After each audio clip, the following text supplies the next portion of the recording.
Hello! Good afternoon, Sibuyas. I'm here again, your Nurse Cry. At your service, I'm back to work now and I'm going to tackle, guys, it's very brief and summary of COVID-19 history, COVID-19 life cycle and its risk factors, tips to prevent Omicron, stages of severity of a COVID-19 patients, and the recommendation booster dose combination. So that's all that I'm going to tackle with you, my chinguyas. And let's go!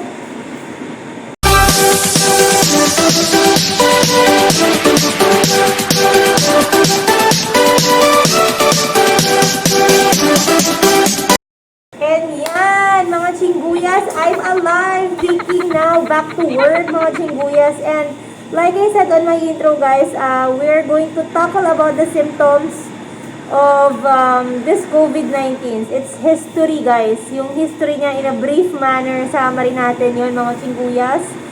The COVID-19 virus life cycle, its risk factors, the tips on how to prevent Omicron, of course, and how would you know as a COVID patient or a suspect or probable COVID-19 is the stages of how severe you are, mga chingguyas. And of course, we all know that we have a recommendation of booster, additional extended booster, or what we call extended dose of the primary dose of your our vaccine. So it's recommended booster dose combinations. Okay, so now guys, we will tackle about the history. So I will make it simple and short for you guys to know, no? So these are the reference that I'm going to tackle. It's the I went to a seminar, the PCP 2022. So it is as a webinar for the healthcare providers, especially for the physicians in the Philippines. So we have here the time of key events of the COVID-19 pandemic. So as we all know, last December 8 of 2019, first recorded case in Wuhan, China. So in the 31st of December of that year, also 2019, first report of 27 cases pneumonia with unknown cause on, of course, in Wuhan, China. And then, January 9 of the 2020, China announced the identification of the novel coronavirus as a causative agent of pneumonia outbreak. And on the January 13, 2020, case of the travelers from Wuhan was confirmed in Thailand. So January 20, 2020, human-to-human transmission was confirmed. On January 23, 2020, Wuhan City was locked down. And on January 29, 2020, coronavirus spread to all 34 provinces of China. So it's across the provinces of China. And on the January 30, 2020, DOH declared a public health emergency of this intervention concern. It's really like an international concern, I mean. So it's PHEIC, so it's the Public Health Emergency of International Concern Alert. And what you mean PHEIC, it is the extraordinary event which is determined public health risk in other states. So it is a international spread of disease. So we call this COVID-19, which is really serious, and until now we are still experiencing it, you know. So February 11, so the ICTV named virus SARS-CoV-2 and named now by the WHO as COVID-19. February 28, 2020. So, the SARS is increased and globally guys. So, it is spread globally. And on March 11, 2020, World Health Organization defined COVID-19 as a pandemic. So, dun nag-start na yung history nito. October 20, grabe, ang dami na. 34,000 cases and 1 million deaths. And then, as of January 24, 2020, guys, alam nyo ba kung ilan na? The confirmed cases is 349,64,119 ang confirmed COVID cases. And the deaths is 5,592,266. But, the vaccinated individuals, guys, is 9,620,105.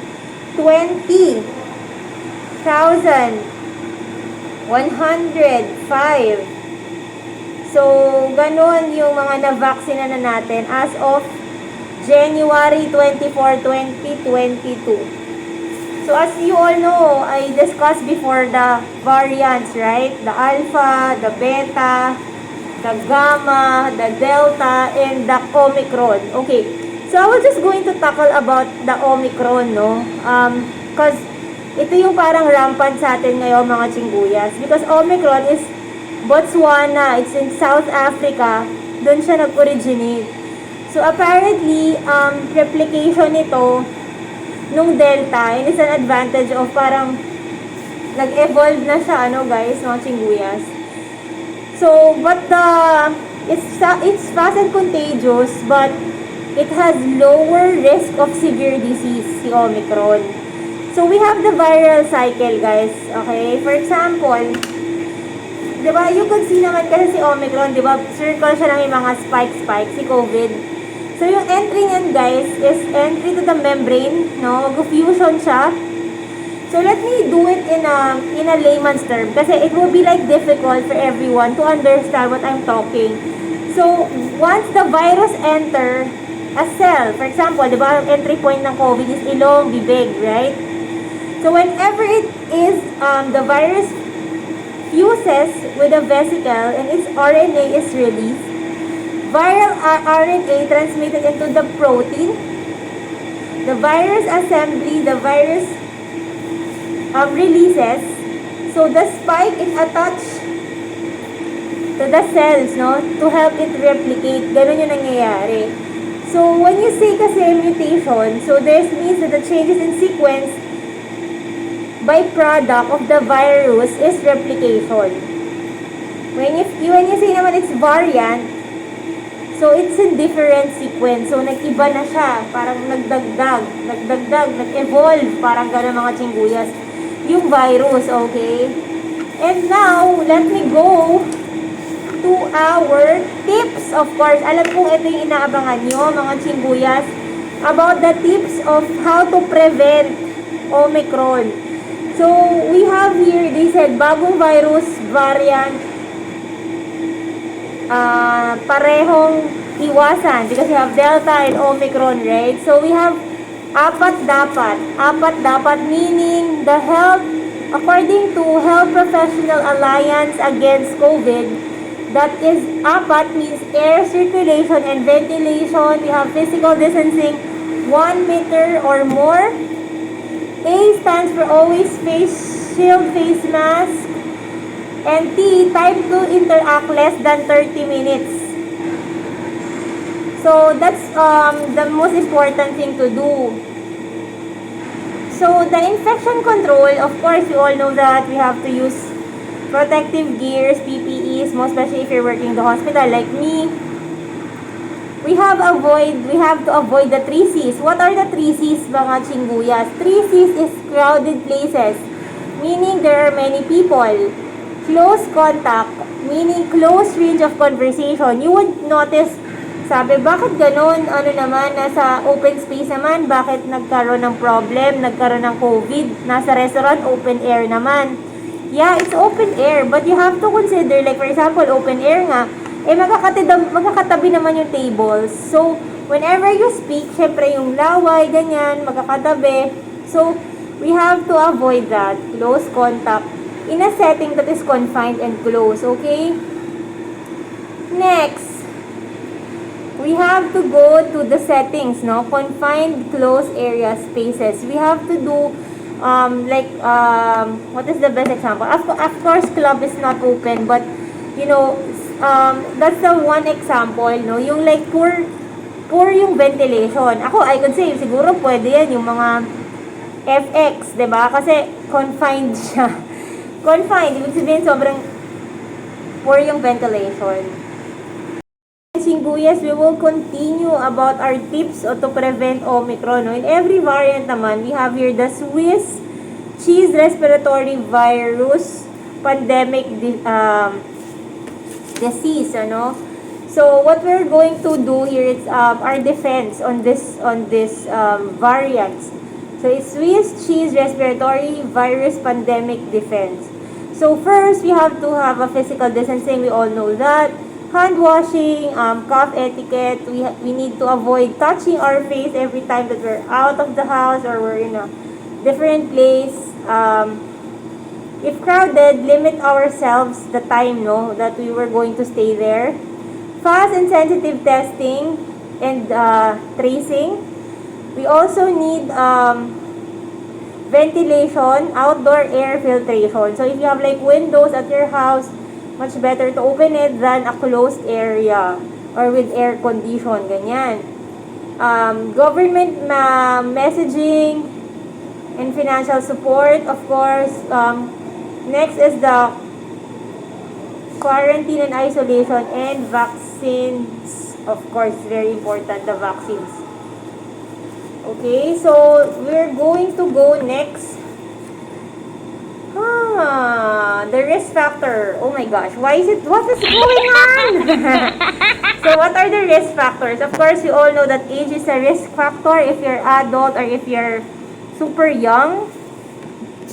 My gosh, guys, I'm putting alcohol because whenever I touch my face, I usually like really see to it that I spray alcohol. And then uses of certain medications, certain occupations, whether if you're, much exposed, syempre mas risk ka, kagaya naming mga nasa healthcare providers or your frontliners. And of course, yung poverty, places, or yun, if you have like obese or you're pregnant, so those are the risk factors, no, on this pandemic. And now, we're going to go after the tips on how to prevent Omicron. We have here the types of severity, no, of COVID. Let's see. Because really, guys, I write everything so that I could not forget what I'm going to tell you guys. So the isolation, you can download it and how many days you are. So it's in DOH, no, the update isolation period. But okay, I was just going to run through it na lang din, mga singuyas. So I think on my last vlog, I did that. You could check it, my other vlog, and there is the updated isolation, whether you're vaccinated or not, you're fully vaccinated, you had your boosters and stuff. But now I will going to tackle the Philippine COVID living recommendation. It's a COVID-19 living recommendation of the Philippines, okay? So I'm just going to tell you the not promising. I'm not going to say the fraud because maybe the people will be surrounded with that will get mad on me, mostly the businessman. Disclaimer, guys. All I'm telling guys here on my vlog is the things that I learned on the seminars that I went to. So the not promising, guys, daw, parang wala pa siyang scientific evidence, or there are people na gumaling, but there are not people na hindi naging okay sa kanila. So it depends on the body. So as we all know, alam ko narinig nyo na rin to, yung Liang Hua, he is a Chinese treatment for non-severe COVID, So they also, the Philippines, the Philippines Living Recommendation of COVID-19 as of updated January 10, 2020, recommended against the use of steam inhalation. You know what, personally guys, diba, you know naman na I just recovered from COVID. I tried the steam, but per once ko lang siya ginawa. Pero it's just kind of like irritating more. Maybe sa akin hindi nag-work, maybe sa'yo, pwede rin naman. So, it doesn't really harm you. Depende sa inyo kung anong gusto ninyo. And the ibuprofen, kasi ako, when I had it, I only drink paracetamol. Not ibuprofen. So, yun guys. And how will we know that, you know, how severe we are, or if you are a COVID suspect or probable patient? So, the stages of severity, people, you know, mga chingguyas, is whenever, you know, like this one, diba? I'm holding my face. I have my alcohol at my back, and I'm, you know, doing it. So, the stages of severity, if you're asymptomatic or symptomatic, so the test is negative, you know, no symptoms, or could either be you're positive but there's no symptoms.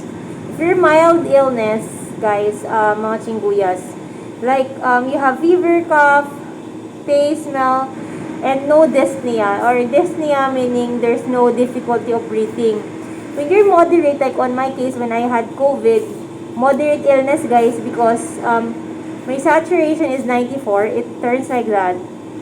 But it's greater than 94, so you are considered as moderate. And there's a lower respiratory tract infection, which is I have.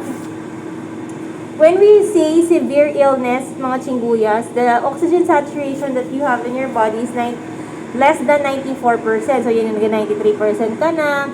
And it's really important, like I said on my previous vlog, na meron kayo pulse oximeter, yung ginaganon, kasi nakikita doon yung oxygen niya sa katawan. And pag sinabing critical, of course, your respiratory failure, you need to have, support to be able to breathe.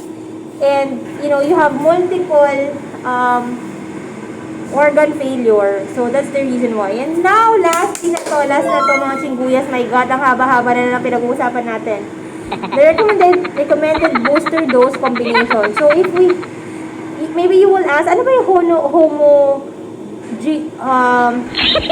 homologous type and heterogeneous type? It's when you say homologous, it's the same brand. Pag hetero, meaning it's a different brand. If you're Sinovac, they said your homo is the same brand, the Sinovac. But hetero is a different brand. You could use AstraZeneca, Pfizer, and Moderna. If you're AstraZeneca, of course your homo is your brand, same AstraZeneca. Your hetero is your Pfizer and Moderna. But on my case, I got Pfizer. But when I read an article, and even the emergency nurses here in FEU, they get Moderna. Because they said, but it's just 0.12 guys, the percent. It's still the same. The important thing is you will be protected, right? If you're Pfizer, of course your homo is your Pfizer, then your hetero is your AstraZeneca and Moderna. If you're Moderna, of course your homo is Moderna because it's the same brand. AstraZeneca and Pfizer is your hetero. If you're Gamaleya Sputnik, so your homo is of course the same, Sputnik pa din, and your hetero is your AstraZeneca and Pfizer and Moderna. And when you are Janssen, so there's no really like applicable homo kasi it's just one dose. So you're given the hetero, which is AstraZeneca, Pfizer, and Moderna still. So as you all know, we have the Pfizer and the Moderna for those 12 years old to 17 years old. So it is already implemented. And now we have another set to 5 to 11 years old. But for me, I'm just thinking about it because I'm just going to research more on that for my son. So, there you have it, guys. So, why is it's important for us to have a booster? Because it's extended primary series of doses or vaccine. The objective of this, guys, in Guyas, is to optimize and enhance our immune system, our respiratory or our immune response to these diseases or for this COVID-19, so that we will have defense and establish a sufficient effectiveness, on this case, on this COVID-19. So that's the main reason why are we, doing this, and it's for our protection, Chinguya. So I'm into res bakuna, guys. So I hope mga Chinguyas, you have learned something on my stream. Oh my god, it's so much long. Sorry mga Chinguyas. And now, guys, bye! See you soon!